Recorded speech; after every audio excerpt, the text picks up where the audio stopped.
Well, hello, Stacey Murphy here with a video on the seeds for the future generations in our vegetable and herb gardens. And for a lot of people, when they first think of their vegetable and herb garden, they think of annuals. They think of things where they're planting seeds, they're harvesting, and they rip out those plants. And then they plant more seeds, and they harvest it, and they rip out those plants. And that's a lot of what we do in a vegetable garden. The possibility is there that the plants that you have can produce the future generation of food too. So here I have an arugula plant that's starting to flower, and this is amazing. This is producing the next round of vegetables for our garden. So this will become the parent plant to our future generation. Now, I just hosted the Garden Freedom Series, and there was 13,000 people who tuned in from 122 countries. And that makes me excited because that's another way of this idea of passing on gardening from one generation to the next is passing on garden knowledge from one generation to the next. And in our gardens, these plants have wisdom to pass on to the next generation. And so when you have a vegetable garden, if you can allow some of them to go to seed, what happens is they know the local conditions now. They've lived here. They know the soil conditions. They've lived here. This plant has local knowledge, and it's going to produce more food. Its seeds are going to be better adapted to local conditions. So this is something that's really powerful in our vegetable and herb gardens. I know I talk a lot about getting the most out of your garden. I'm always like, harvest it, pull it out, harvest it, pull it out. And I keep pushing for people to get the most out of their gardens, particularly because I have a small garden space and I know people have short growing seasons. And I want you to get the most food out of the smallest amount of space because it's just really efficient and it's possible.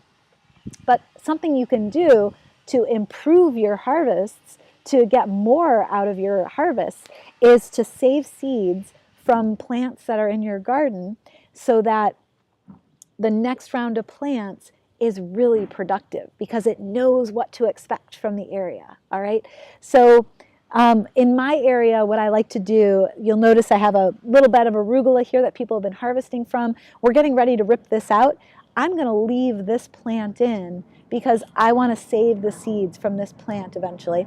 I also have a lettuce plant back in the corner back there. I'll do a little close-up in a minute. And that plant I'm also saving for some lettuce seeds, and it's ready to be ripped out because we have other greens. I've planted this area, which has got some really beautiful spicy lettuce mix, and so now my housemates can harvest from this area, and I'll rip this out and plant something else, but I'll save these because these have local wisdom. This is really awesome, right?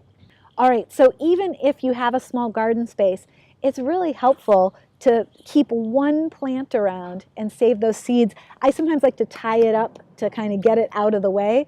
I prefer when it's off in the corner like that lettuce plant is, but I'm going to save this one because it's blooming. It produced a bunch of flowers, so I think it's going to produce a lot of seeds for me. So I'm going to keep it around and let it do its thing, and then I'm going to rip out all the arugula around it and plant something else. All right? So below this video, I would love to hear your comments.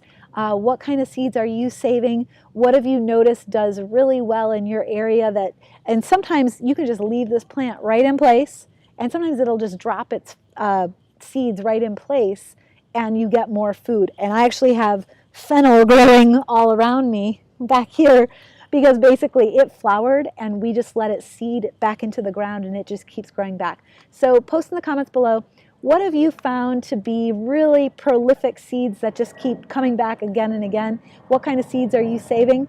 And how does that affect the yield that you're getting from year to year? I would love to hear in the comments below. All right, take care, you guys. Love you. Post in the comments. Bye.